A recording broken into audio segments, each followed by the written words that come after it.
Actually ട്രിവാൻഡ്രത്ത് നമുക്കൊരു train കിട്ടിയിരുന്നു.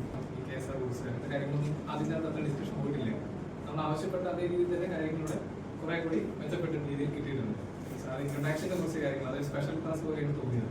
ഇൻകം ടാക്സിന്റെ ഏരിയ വന്നപ്പോഴാണ് കുറെ കാര്യങ്ങൾ നമ്മൾ യൂണിറ്റുകൾ ചെയ്യുന്ന കാര്യങ്ങൾ എന്തൊക്കെ പ്രശ്നങ്ങൾ വരും, ഇനി എങ്ങനെ വരാൻ സാധ്യത ഉണ്ട് എന്നുള്ളത് കൂടുതൽ മനസ്സിലാക്കാൻ പറ്റിയത് സാറിന്റെ ഇൻകം ടാക്സിന് വളരെ യൂസ്ഫുൾ ആയിട്ട് മത്സ്യബന്ധനത്തിൽ കൂടുതലും ഡെയിലി വേജ് കോൺട്രാക്ട് വരുന്നുണ്ട്. ഈ കഴിഞ്ഞ 1.5 വർഷം മുമ്പാണ് PSC വഴി ഈ പറഞ്ഞ വിദേശമാരെല്ലാം വന്നത്. പിന്നെ അതേപോലെ ഓഫീസർമാരെല്ലാം വന്നത് പഴയ ആൾക്കാരൊക്കെ പോയി. ഒരു 10 വർഷം മുമ്പ് നമ്മൾ മത്സ്യബന്ധനത്തിൽ ഒരു ട്രെയിനിങ് കൊടുത്തിരുന്നു അന്നത്തെ ആൾക്കാർ. അപ്പോൾ അത് വെച്ചിട്ടുള്ള ആൾക്കാർക്ക് കഴിഞ്ഞ 10 വർഷം അവരൊക്കെ ഒന്ന് പിരിഞ്ഞു പോയി കഴിഞ്ഞപ്പോൾ ഇനി ഈ കാര്യങ്ങൾ നോക്കാൻ പറ്റുന്ന ആർക്കും ഒന്നിനെ പറ്റിയൊന്നും അറിയാൻ പാടാത്തൊരവസ്ഥയാണ്. അതുകൊണ്ടാണ് ഘട്ടഘട്ടമായിട്ട് ഇപ്പോൾ ആദ്യത്തെ ഘട്ടം ഇത് വന്നു. ഇത് തിരുവനന്തപുരത്ത് അത് കഴിഞ്ഞ് അടുത്ത ബാച്ചിൽ വീട്ടിൽ കൊണ്ടുപോകും. അങ്ങനെ ഒരു ഘട്ടഘട്ടമായിട്ട് വിടാൻ അങ്ങനെ തീരുമാനമാണ് മത്സ്യബന്ധനം ഏറ്റെടുത്തിരിക്കുന്നത്.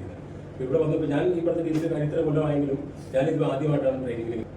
ഞാൻ കൂടെ വന്നിട്ട് എനിക്ക് കുറേ കാര്യങ്ങളൊക്കെ നേരത്തെ നമ്മുടെ കൂടെ ഉണ്ടായ ഓഫീസേഴ്സ് പറഞ്ഞു തന്നുള്ള കാര്യങ്ങളൊക്കെ അറിയാം. പ്രത്യേകിച്ച് എസ്റ്റാബ്ലിഷ്മെന്റ് കാര്യങ്ങളിൽ MOP, അതുപോലെ തന്നെ ലീവ് റൂൾസ്, ഗ്രാറ്റുവിറ്റി അങ്ങനെയുള്ള കാര്യങ്ങളൊക്കെ.